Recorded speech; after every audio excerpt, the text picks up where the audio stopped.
पाळीसी भक्तजना धर्माचं रक्षण करण्याकरता भगवंत अवतार घेतात. धर्माचे पालन करणे पाखंड खंडन संत अवतार घेतात. धर्म अर्थ जोडुनिया धन उत्तम व्यवहारे उदास विचारे वेच करी धर्म. अर्थ म्हणजे पैसा, तोही चांगल्या नीतीने कमवायचा आणि त्याचं चांगल्या प्रकारे विनियोग सुद्धा झाला पाहिजे देवा धर्म करता. आता हे जो 16 चालू आहे ना, हा बिना अर्थाचा नाही, बिना पैशाचा नाही. थोडंच एवढा समज नव्हता एकट्याचा खेळ म्हणून मेळ जमविला. ऐक नाही, कथाकार असतील, कीर्तनकार असतील, गाण्याचे असतील, साऊंड असेल, एवढं मोठं सगळं असेल, पंक्ती असेल, पण मी धन्यवाद देते त्या सर्व पंक्तींना. ज्यांनी ज्यांनी घेतले, जे अन्नदान करतायत, जे सेवा भाव करतायत, प्रत्येक गोष्टीमध्ये कोणती सेवा असू द्या, सेवा हा दारवंट आहे. सेवा काय सांगितला?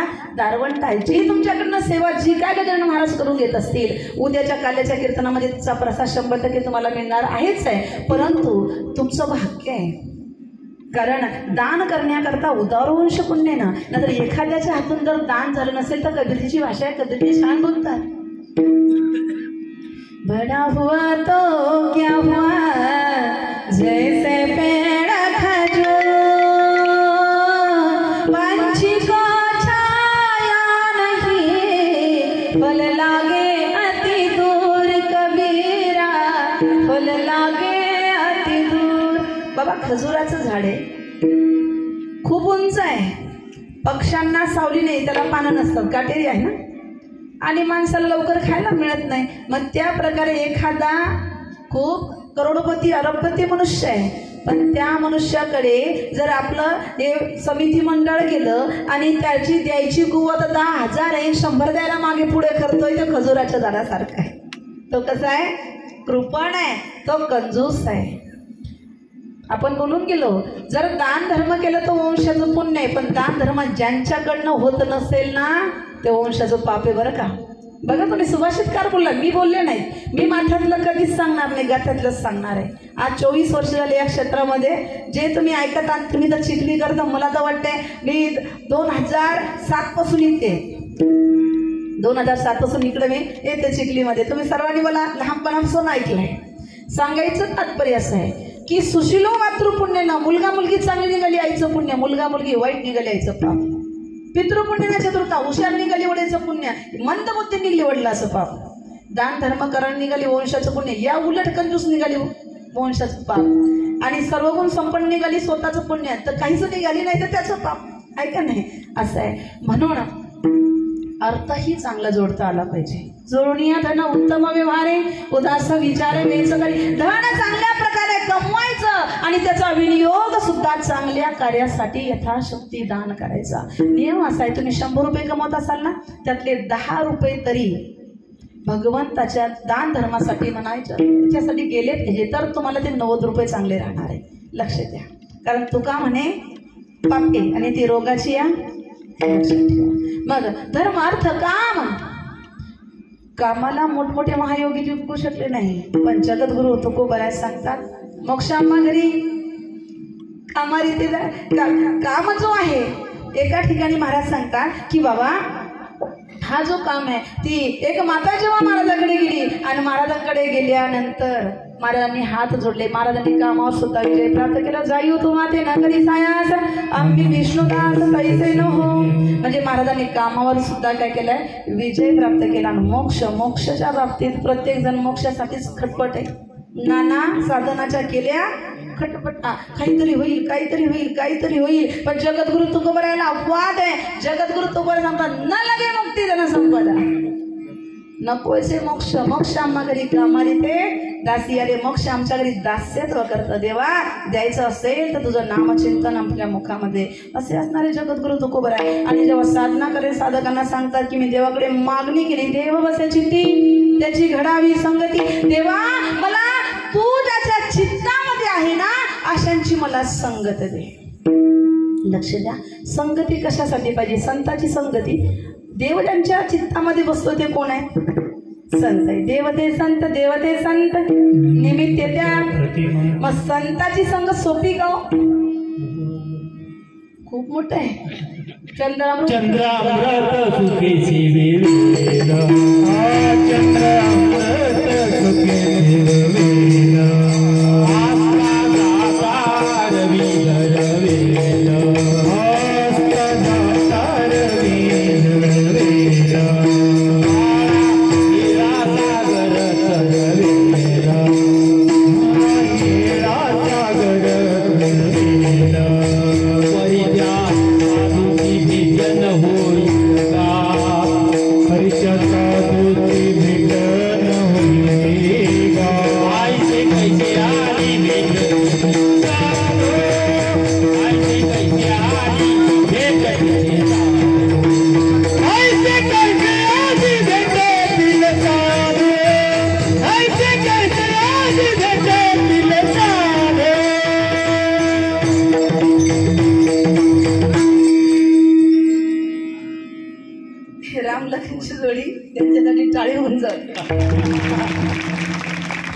चंद्रामृत सुख सेवेल असता जाता रवी धरवेल, बाया हेडा सागर तरवेल, परिया साधूची भेटी ना होईल गा. ऐसे कैसी आणि भेटतील का? समात्मा सुदुर्लभ. संत सहज भेटत नाही. जपतपव्रते गोविंद पाय भेटे, साधू न भेटे भाग्यवीन विशेष करून. संत महात्मा कलियुगामध्ये भेटत नाहीत. सद्गुर जाना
बोलत जाणार कलियुगी विशेष करून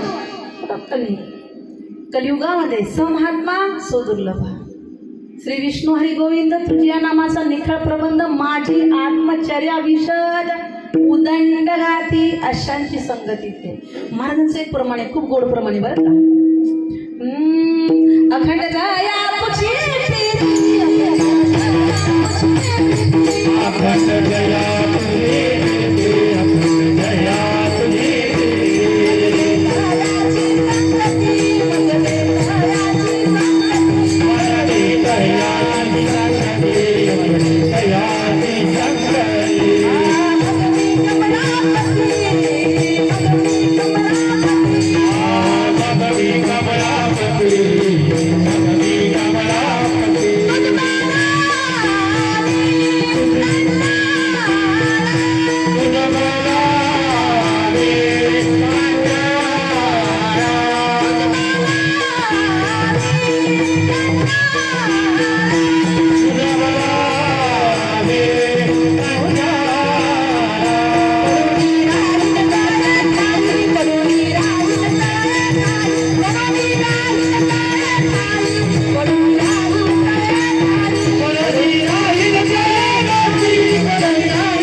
अखंड जया तुझी प्रीती मजले तयाची संगती मग मी कमळा फती तुझवानाने कंटाळा मारत म्हटलं काय करा पडून राहीन तय ठाई उदास संताची पायी न मागो न करी काही तुझ्या न गाव ठोवा देवा. मी त्या संतांच्या चरणाजवळ आहे मला संगती दे. संतांची संगती केलेला काय संतांनी की संग लाग रे तेरी अच्छी बने संतांनी की संग लाग रे तेरी अच्छी बने संतान के संग लाग रे तेरी अच्छी बने संतान के संग लाग रे तेरी अच्छी बने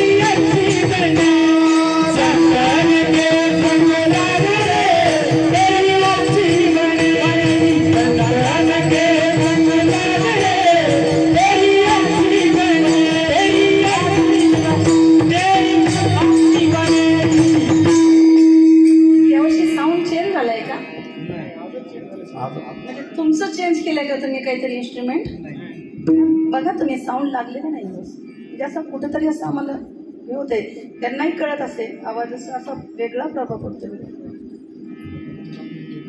संतन की संग कारण आम्ही रात्रंदिवस साऊंड मध्येच आहे दररोज आम्हाला सवय झाली ती दिन रजनी हाची धंदा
या गावात त्या गावातून विराड उचलली की तिथं आता काल साखरखेड्यात होतो आज चिखलीत आहे उद्या आता सकाळी 12 ते 4 करमाड कथा आणि रात्री 7 ते 11 परत सुलतानपूर लोणारला कथा आमचं बिराड इथलं तिथं त्याच्यामुळे कायला साऊंडची सवय झाली बघा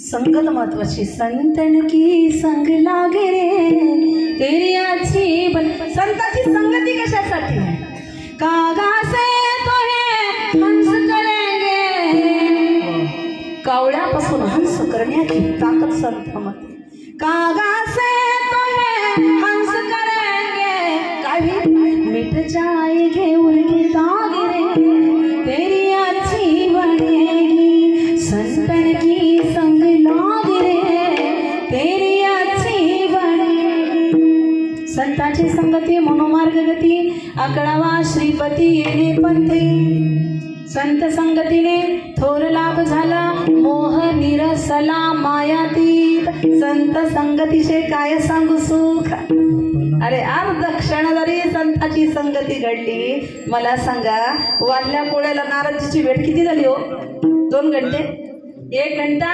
आहा अर्धा क्षण फक्त अर्धा क्षण वाल्या कोळी नारदजी जप करत चालले वाल्या कोळ्याला दिसले वाल्याकडे म्हणले चल काय जवळ असेल ते काय नारद म्हणले बाबा मी पहिलाच फकीर नारायण नारायण आपले विनाच आपलं धन आहे दुसरं काय करतो पण एक मला तू सांग मी तुझे म्हणते तो द्यायला तयार आहे मला सांग तू हे काय करतोय कोणाला नेऊन देतो माझ्या परिवाराला असं का बरं ते क्षण जो होता लक्ष द्या तो फक्त अर्धा क्षण होतं अरे संताची संगती झाली आणि एवढा संगतीचा प्रभाव झाला केले रामायण रामा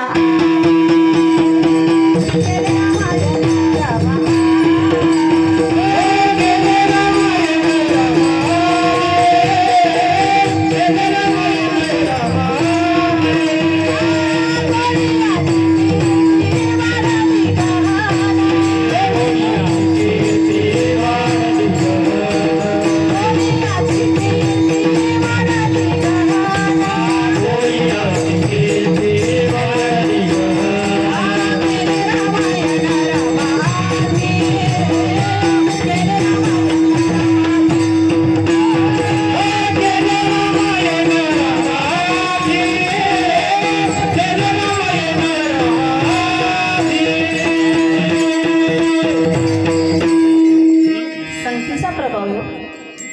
रामायण रामाआधी अरे एक क्षणामध्ये मती पलटली आणि राम प्रभू जन्माच्या अगोदर वाल्या कोळी झाला वाल्याचा वाल्मिकी झाला बरं का हे संताच्या संगतीचा प्रभाव हा संतांच्या संगतीचा प्रभाव आहे कितीतरी असे आपल्याला उदाहरणं येतील मुलाचं नावाच्या मिळणे नारायण ठेवलं संताच्या सानिध्यात उद्धार मिळाला उद्धार झाला श्रीमद भागवतामध्ये कथा येते संत संगतीचे आदरणीय जगद्गुरु तुकोबाई सांगतात मला एक सांगा घडी चालू आहे का बंद आहे बंद आहे का सुरडकर मामा बंद आहे 3:45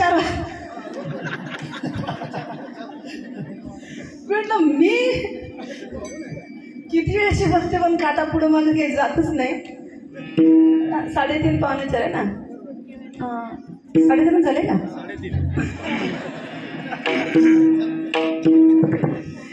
महाराज सांगतात बाबा देववसे चित्ती त्याची घडावी संगती काही हरकत नाही साधकांना सांगितलं देवानी मला ते वरदान दिलंय भगवंत म्हटले तुकोबर आहे हे कशामुळे पाहिजे तुम्हाला अभंगाचं दुसरं चरण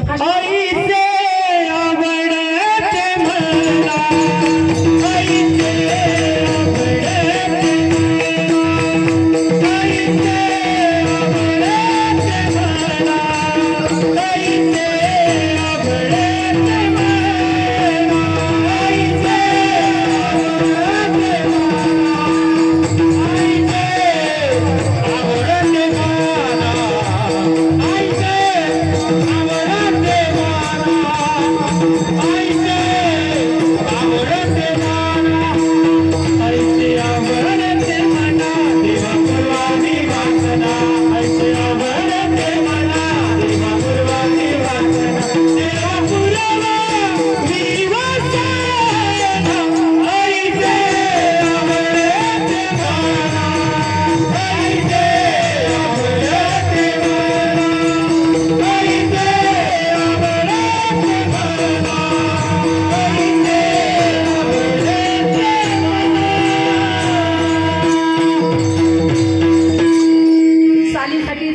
मस्त टाळी होऊन जाते.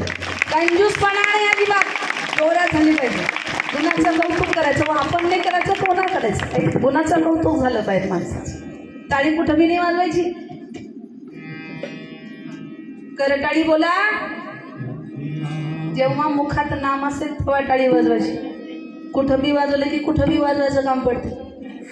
ऐका ना, मला सांगतात ऐसे आवडते मना देवा पुरवावी. हा जो शब्द आहे ना, बघा तुम्ही बरं का, जे चिंतनीविषयी तुमच्या पुढे मांडतायत. कारण एक सांगू का, तुम्ही साधारण नाही, श्रोता वर्ग साधारण नसतोच. कारण का, श्रोत्याने कित्येक कीर्तनकार कथाकार उगाळून पेलेले असतात. ऐकलेलं असतं तुम्ही. अरे प्रभू, तुम्ही महेशाच्या मूर्ती सांगितलंय, साधारण नाही आहात तुम्ही. कित्येक कीर्तनकारांना कित्येक कथाकारांना तुम्ही श्रवण करते. हे पकवाजवाला भैया का तुम्हाला साधू दिसतो काय? हा हा, कित्येक कीर्तनकाराला वाजवलंय त्याने, म्हणजे तसं नाही कीर्तनात उलटा अर्थ नका घेऊ. आमचे हार्मोनियम वादक मामा साधे वाटतात का? काय भारी प्रॅक्टिस आहे त्यांची, बघा तुम्ही. ते माईक चालू बी नाही, पण तरी एवढी वाजवण्याची त्यांची हे की पाहायचं काम. जबरदस्त आवाज, म्हणजे कानात घुमतोय. ऐक नाही काय नाचारी एक एका हुनी. आणि आमचे हे बघा बरं, धन्य माता पिता. फक्त एक विनंती आहे, सप्त्यापुरतेच उभे नका करू. काय का नाही, सप्ताहापुरते नाही. जिथेही हरिपाठ होत असेल, जिथे काही होत असेल ना तिथे. आता माझे भाची आहेत बघा, सात्विकानंद, सच्चिदानंद, चिन्मयानंद, तेज. पहिले आम्ही शेंदूर जिल्हा राहत होतो, आता संभाजीनगर गेलो, त्यांना तिथे टाकले. माझेही कथा कीर्तन जास्त त्या साईड नसतात म्हणून आई आम्ही तिथे राहतो. आता संभाजीनगर आलोय. पण एक नियम ठेवला, मुलं शाळेमध्ये CBSE मध्ये पहिली होते, आताही आहे. पण एक नियम असा ठेवला आहे की त्यांचं वारकरी शिक्षण, कथाकार, कीर्तनकार ते झालेच पाहिजे. आपली वंश परंपरा जी आहे ती कायम राहिली पाहिजे. आजही त्यांना बिना लसूण कांद्याचं जेवण आहे. आजही शाळेमध्ये कॅन्टीन पण आम्ही देत नाही, आम्ही घरी करून त्यांना जेवण. का आहे, शुद्ध बीजापोटी फळे रसाळ गोमटी. जसे तुम्ही संस्कार द्या. एक सांगू का, आज शिक्षणापेक्षा संस्कार महत्वाचे हो. शिक्षण तुम्ही मोबाईलवर बघा, 2 वर्षाचा मुलगा, 1.5 वर्षाचा मुलगा आपल्याला येत नाही मोबाईलचं, ते काढून दाखवतो. आज शिक्षण तुम्हाला फ्रीमध्ये मिळायला लागलंय. आज संस्काराची कमतरता भासते बरं का. हे जे अत्याचार होत आहेत, हे जे मुली हे कुठंतरी हे करतात, हे कुठंतरी कमतरता भासते ही संस्काराची आहे. म्हणून आज संस्काराची पाया मजबूत करणं गरजेचं आहे. जेव्हा तुमचा पाया मजबूत राहील ना, भिंत कोसळणार नाही. फाउंडेशन महत्वाचं आहे, आपलं फाउंडेशन महत्वाचं आहे. म्हणून माता मुलींना विनंती आहे, आपल्या मुली असतील, आपलं मुलं असेल, असेच कपडे घालायला द्या, जेणेकरून समोरच्यालाही लाज वाटली नाही पाहिजे ना आपल्याला दुसऱ्याच्याही लाज वाटली नाही पाहिजे बरं का. लक्ष ठेवा, कारण ही आपली संस्कृती आहे. मी नेहमी या कपड्यावर का बोलते माहिती आहे का, काही काहींना वाटत असेल की ते डायरेक्टली बोलतात, पण गरज आहे. जर आमच्या प्रतिभाताई पाटील डोक्यावर पदर असताना सुद्धा राष्ट्रपती पद भोगून जगाच्या पाठीवर विरू शकता तुम्ही, आम्ही का नाही विरू शकत? छावा बघितला? मी काय पिक्चर वगैरे कधी बघित नाही, पण FB वर त्याचे ट्रेलर आले काही फेसबुकवर, आणि खरंच अंगाला शहारा आले बरं का. पण जी त्याच्यामध्ये जे छावामध्ये जी ना पार्ट केले ना, डोक्यावरचा पदर पडला नाही, मला त्याचा खूप अभिमान वाटला. ही आपली संस्कृती आहे, ही भारतीय संस्कृती आहे. लक्ष द्या, तुम्ही किती शिकलेले आहात, किती तुम्ही ग्रॅज्युएशन केलंय आणि किती PhD केली याला महत्व नाही, तुम्ही संस्कारी किती आहात याला महत्व आहे. तुमचे संस्कार तुमच्या बोलण्यात, तुमच्या चालण्यात, तुमच्या वागण्यात दिसतात. लक्ष द्या, हा महत्वाचा विषय. आणि म्हणून संस्कारित असणं गरजेचं आहे. इथे महाराजांनी जी मागणी केली, देवा पुरवावी वासना. वासना 3 प्रकारची बघा. इथे वासना महाराजांनी प्रमाण पण दिलंय. एका ठिकाणी महाराज सांगतात, उपाधी वेगळे तुम्ही निर्विकार, काहीच संसार तुम्हा नाही, ऐसे मज करून ठेवा नारायणा, समूळ वासना नुरवावी. आता इथे महाराज बोलले समूळ वासना नुरवावी म्हणजे नष्ट करावी वासना, बरं का. महाराजांचीच भाषा बोलते, आपण स्वतः नाही. समूळ वासना नुरवावी, माझी वासना समूळ नष्ट करा. इथं म्हणतात ऐसे आवडते मना देवा पुरवावी वासना 2. आणि एका ठिकाणी महाराज सांगतात, तुका म्हणे माझी इच्छा पूर्ण झाली, काही न राहिली वासनाही. तिथं संतुष्ट आहेत महाराज. तिथे संतुष्ट आहे. एका ठिकाणी म्हणतात संपून टाका, एका ठिकाणी म्हणतात माझी वासना पुरवा. याचा अर्थ काय एक लक्षात द्या बरं का. मी गर्दीत आता सांगते तुम्हाला, मला खोल जायला आवडतं, डीपमध्ये जायला मला आवडतं. डीपमध्ये गेलं तरच तुम्हाला अभंग समजेल. नाहीतर लेडीचं कीर्तन म्हटलं की हौशे नवशे गवशे इथले नाही, आमच्या तिकडले आहे की नाही. काहीतरी टॉन्ट ऐकलं. कीर्तन मनोरंजन नाही, कीर्तन हा मनोरंजनाचा विषयच नाही. अज्ञानरूपी अंधकार काढायचा आणि ज्ञानरूपी प्रकाश त्यामध्ये ओतप्रोत भरायचा, याला कीर्तन म्हणा. कीर म्हणजे अंधार, तन म्हणजे शरीर. लक्ष द्या, हे आपल्याला काहीतरी घ्यायचंय, इथून काहीतरी घेऊन जायचंय आणि काहीतरी जो आपला अवगुण आहे तो टाकून द्यायचा आहे. लक्ष द्या, गुण घेऊन जायचा आहे आणि अवगुण काय करायचं आहे, टाकून द्यायचं आहे. याच्यासाठी कथा कीर्तन असतात. कथा कीर्तन कशासाठी श्रवण करायचे, का म्हणून श्रवण करायचे. दुर्लभ मानुषरी देवी नाक्षण भंगुरा तत्रापि दुर्लभम म्हणणे वैकुंठम प्रिय दर्शनम. मनुष्य ध्यानाने प्राप्त झालाय, पावला हा देह का देताली न्याय न घडो उपाय घडो आले. याची सार्थक काय, कशासाठी, इति कर्तव्यता काय. अरे लाखो करोडो अरबो सर्वच कमवतात, सर्वच कमवतात, पण एक ज्याच्यासाठी हा देह मिळाला, देवी दिला देह भजना गोमटा, तो या झाला फाटा बाधिकेचा. ज्याच्यासाठी मिळाला.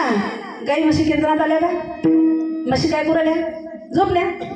म्हशी गाई झोपतात की नाही. बैल गाढ हो घोरतात ना, नाही बोलत तिकडं. बैल झोपले बैला कीर्तनात बघा. दुसरीकडे जाऊ नका विचारायला.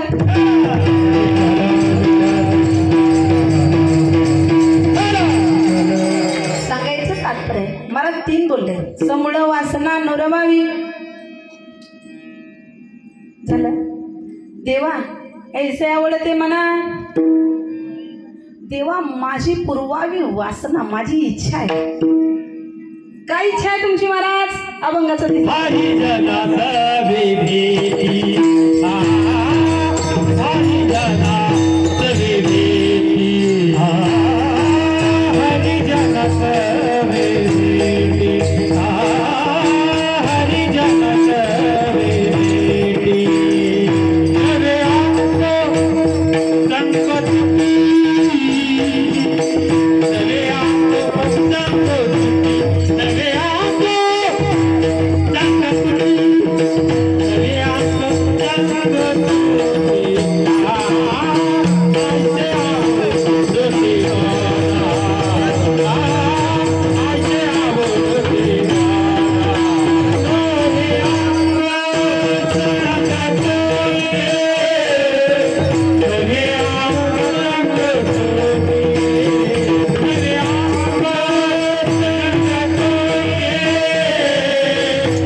वासना बोलून दाखवली, इच्छा बोलून दाखवली.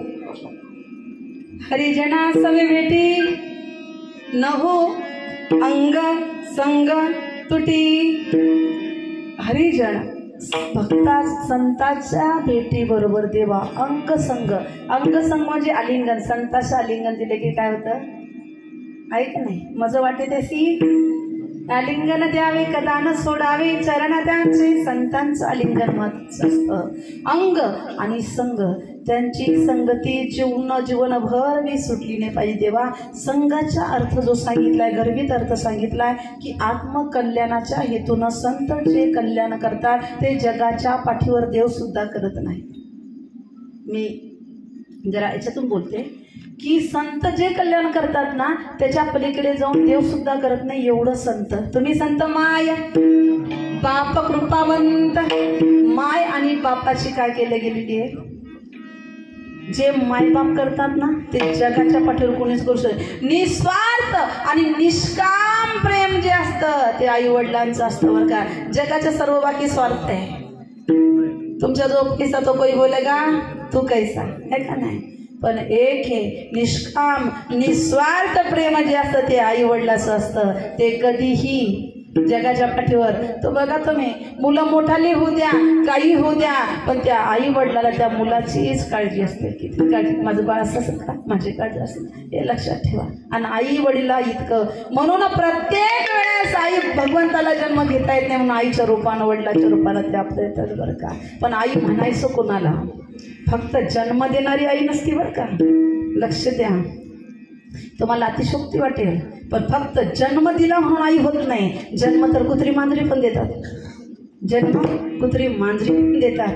नाही नाही, जन्म दिल्यानंतर ज्या मुलाला पोटी भार आहे त्याचे सर्वस्व ईसा आहे. अरे जन्माला घातलं ना, त्याच्या सर्वस्व त्याला अर्पण करती. नव्हे नव्हे स्वतःचा जीव पणाला लावून त्या मुलाला, त्या मुलीला वाढवती, त्या लायक बनवती, तिला आई म्हणतात. लक्ष, आईचे दोन प्रकार सांगितले. तुम्ही प्रमाण अनेक दृष्टांत ऐकून असतात. एक माकड आई असते, माकडी, आणि एक मांजर आई असते. मांजर आई अशी आहे की ज्या दातांनी उंदराचा फडशा पाडते, उंदराला खाते, त्याच दातांनी 10 घरं मुलाला घेऊन त्या मांजराच्या पिल्लाला घेऊन जाते, पण दात लागू देत नाही. आणि माकडी नाही अशी असते की ते मुलगा खाली पाण्यात पडला की त्याला वाचवायला जाते, पण जर ती पाण्यात पडली की त्या मुलालाच खाली पाडते आणि स्वतःवर येते आणि मुलाला मारून टाकते. याला माकडी नाही म्हणतात. लक्ष द्या.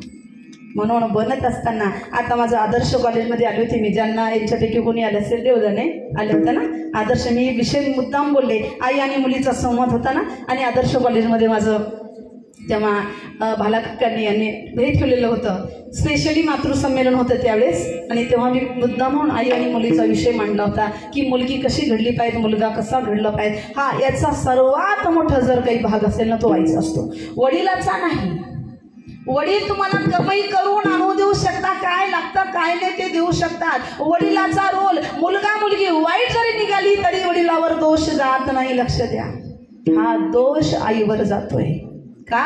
कारण रात्रंदिवस मुलगा मुलगी आईच्या सानिध्यात असतात, आईच्या संस्कारात असतात. म्हणून काय खातो, काय पितो, कोण मैत्रीण आहे, कोण मित्र आहे, काय करतो काय नाही, हे लहानपणापासून तर एक मुलाला एक मुलगा होईपर्यंत आईचं त्या मुलाकडे, त्या मुलीकडे लक्ष असलं पाहिजे बरं का. नंतर काही आया अशा आहेत की मुलीच्या सासरामध्ये लग्न झालं की घरी ढवळाढवळ केल्याशिवाय राहत नाही. आणि लक्ष द्या, माझी तर हात जोडून विनंती आहे की मुलीला संस्कारच असे द्या, परिवारामध्ये राहू द्या, असे संस्कार द्या जेणेकरून तुमच्या परिवारात जेव्हा ती मुलगी तिकडे जाईल ना, तुमचं नाव निघलं पाहिजे. पण कसं निघलं पाहिजे? चांगलं निघलं पाहिजे. नाही तर काय शिकवलं आई ना आणि काय शिकवलं वडिलांनी. नाही. आणि जर मुलगी परिवारात बसतच नसेल ना, तर एक काम करा, निदान एखादा अनाथ आश्रमातला मुलगा बघा आणि त्या मुलाला ती मुलगी द्या, बिचाराचं कल्याण तरी होईल. म्हणजे परिवारात जर हिला राहता येत नसेल तर ती तिला माय नाही, बाप नाही, बहीण नाही, भाऊ नाही, ऐका नाही, निदान त्याचं कल्याण होईल, पण दुसऱ्याचं नुकसान करू नका. आणि एक जाता आता नक्की सांगेल की जी आई मुलीच्या संसारामध्ये ढवळाढवळ करते ती मुलगी जीवनभर तिच्या घरी सुखी राहू शकत नाही. काळ्या दगडावरची रेट कधीच नाही. जेवणापुरतं मर्यादित आहे, पण काय खाल्लं, काय केलं, सासून काय केलं, नंदन काय केलं, यानं काय केलं, तुम्ही जरा ढवळाढवळ कराल, तुमच्या पुढे दिवस तेच येणार आहे. जसं पेरणार आहात तसं उगणार आहे. लक्ष ठेवा. बोया पेड़ बबूल का तो आम कहाँ से आवे. अरे बाबळीचं झाड लावल्यानंतर आंब्याची अपेक्षा करू नका, त्याला बाबुळीचेच काटे येणार आहेत. ते कधी लक्षात ठेवा. जसं पेरणार आहात ना तसं उगणार आहे. सांगायचं तात्पर्य असं आहे, संस्कारावर डिपेंड करत आहे. संस्कार महत्वाचे आहे. जगद्गुरु तुकाराम महाराज सांगतात, बाबा मला हरिजनाची भेटी पाहिजे, मला त्याचं अंग संग तुटी झाली नाही पाहिजे. महाराज काही हरकत नाही, तुम्हाला संताची संगती लागेल, हरिजनाची लागेल, एवढे आहेत पुरते थांबले नाही. जगद्गुरु तुकोबर आहे. महाराज सांगते, देवा जर जगायचंच असेल ना, जगायचंच असेल तर फक्त आणि फक्त संताच्या सानिध्यामध्येच जगण्याचं भाग्य द्या. अभंगाचं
टाळी बी अशी वाजती,